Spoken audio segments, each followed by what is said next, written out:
Hello, hello. Okay, students, I'm recording a Zoom session that will cover the last 2 weeks of the class. Let me go ahead and share my screen.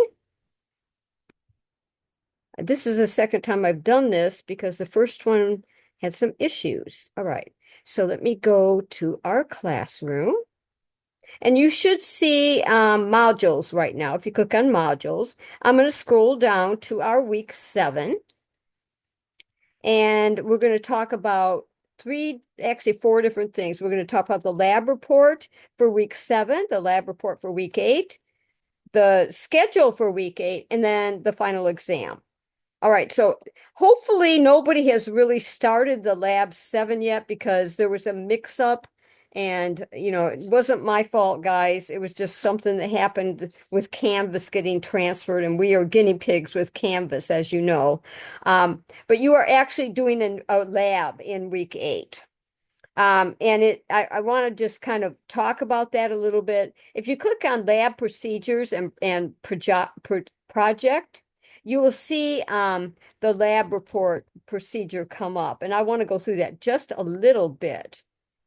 Whoops, that's not what I wanted. Hang on. That was a little recommendation I was going to do for somebody. Okay, so let me go ahead and see if we can get that open.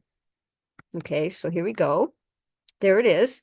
All right, so let me just kind of go through this a little bit. This lab, it has a lot of introduction. So your introduction area is going to be fuller than usual because you've got the learning goals, which should be in your introduction. And then you've got several things you want to talk about. Number one, you want to talk about what visible light is and how light is absorbed and transmitted and that kind of thing. And then maybe some of the wavelengths for these things. So talk about visible light a little bit. Then you're going to talk about spectroscopy. And spectroscopy is where you have some solution that's usually colored and you pass a light through it and you measure the absorbance of light that comes through at various concentrations. But to do this, you have to find the maximum wavelength. So moving down here to where it says that you got to find the maximum wavelength for that particular substance. And so this kind of guides you through how to do that. All right. So this should be in your introduction as well, kind of just summarize what you're doing for maximum wavelength. And then you are going to um, implement Beer's law, which is given here. So that should be in your introduction as well. And you're going to use Beer's law to relate concentration to absorbance. As you can imagine, as the concentration goes up, the color is going to get darker. So the absorbance is going to get greater, right? So you can kind of see it's a direct proportion there. And then talk about what the standard curve is. You should get a linear relationship, excuse me, between absorbance and wavelength. Or I'm sorry, absorbance and concentration. Excuse me. I've got a kink in my throat.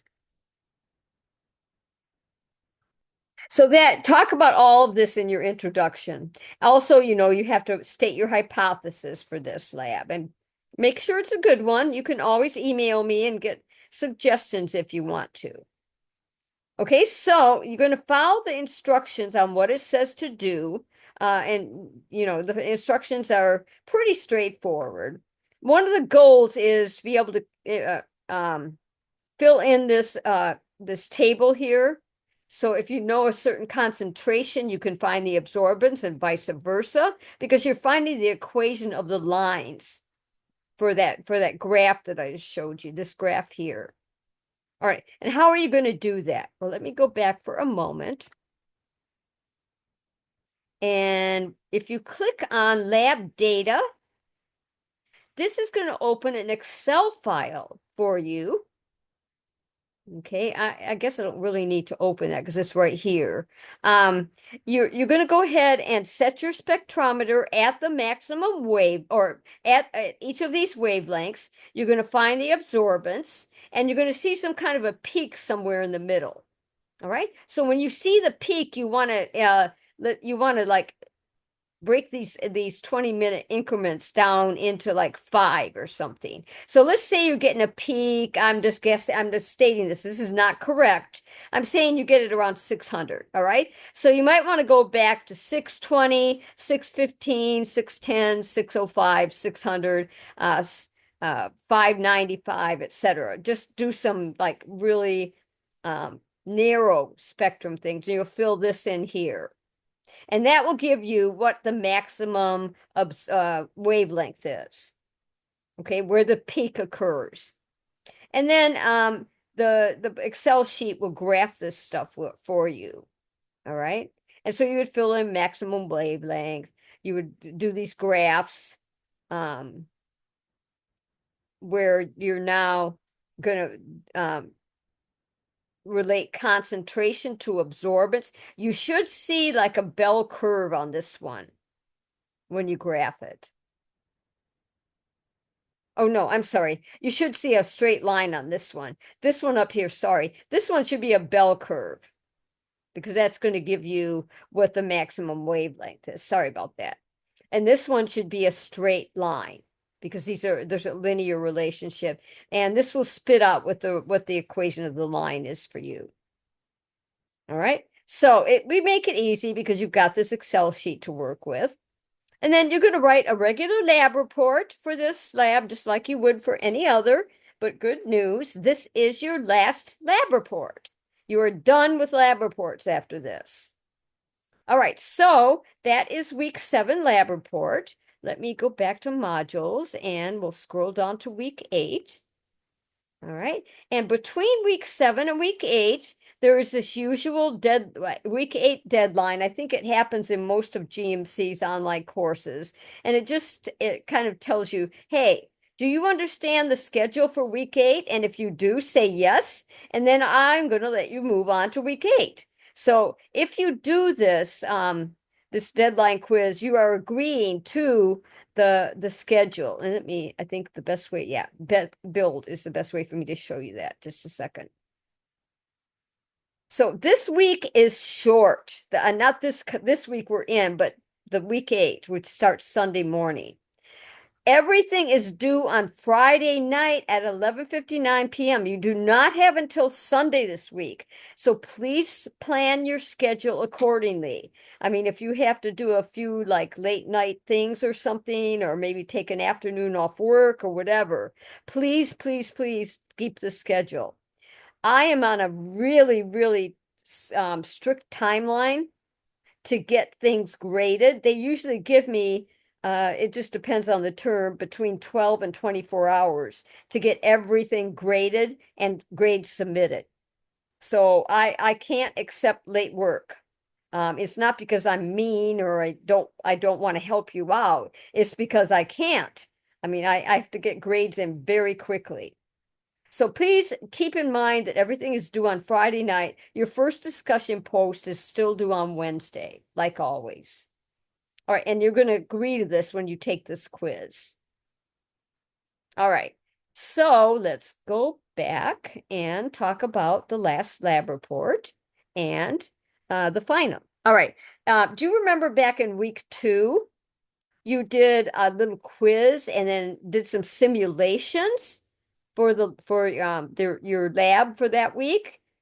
Well, this is a similar experience that you're going to do with week 8. You're going to do the laboratory. It's going to be a little quiz. It's got 21 questions. So you would click on this link here. It'll open up and you'll be directed to go ahead and open the quiz. It's not timed, so you can just kind of work on it as your leisure. And then when you're finally done, submit it. But you're going to go through a couple simulations on waves and answer all the questions. Now, if you remember back in week 2, I go through each question for each student and I grade them appropriately. You know, if you're missing some information or if you didn't meet the sentence requirements or whatever, you're going to get less points than maximum. And I'm really, you know, I really spend time on this. I spend probably 15 minutes per student grading these labs. So please, you know, answer all the questions thoroughly and and make sure you're learning as you go. This is supposed to be a learning experience. All right. And what else was I going to say about that?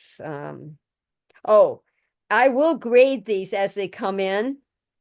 That will, as I told you, I have a really short turnaround time to get all my grading done. So I usually grade these as they come in. That way I don't have I think we've got 23 students in this class.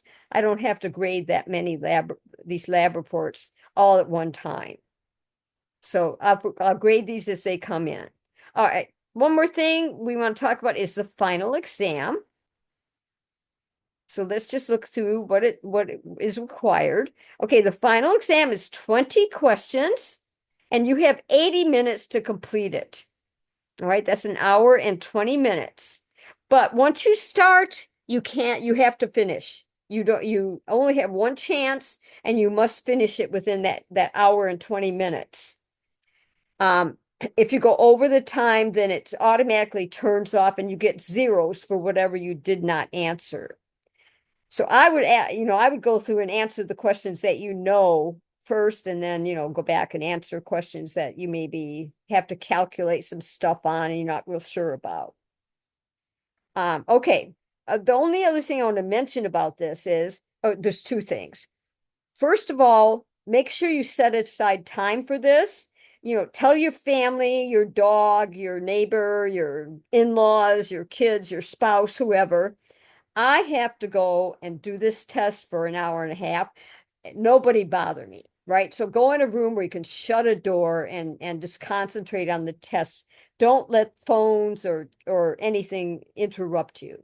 Put your phone out in the living room and go in a room. Just ignore your phone for that hour and a half and work on it. Okay. The other thing I want to mention is as you work through the final, I highly recommend that you either do the final on a Word document and then copy and paste from there into the test, or vice versa, but keep a Word document with all of your answers. And why am I saying that? Well, if something happens, and hopefully it won't, this is rare. So I don't want everybody claiming, oh my God, my internet went out and I need to start the test over. That I need some kind of verification that happened. All right. But if your internet goes out for any reason, a storm or whatever, and you're in the middle of the final, what you want to do is immediately, as soon as you've got internet back, tell me what happened. Email me and I'll be available, and I have to restart the test for you then. The thing is, when I do that, it erases everything that you've done. You didn't save it, so it's not there. So you're going to have to go back and start the final over.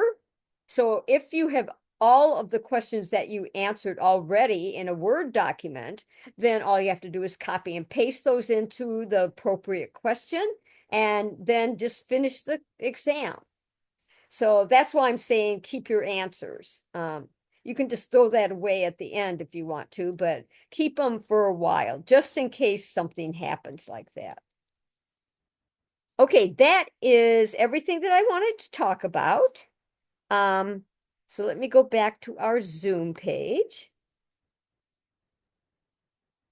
Okay, there's me. I took my daughter-in-law on a little cruise last spring. It was for her birthday, and this is just me standing there looking out over the bridge. This is in Newport, Oregon, where I live. So you can kind of see what I look like. You saw it in the video and in the first Zoom session, but I'm an older woman, but experienced, right? All right, that is it. If anybody has a question, please just contact me and I would be happy to answer any questions in these last 2 weeks. All right, that is it. I'm going to stop this session now.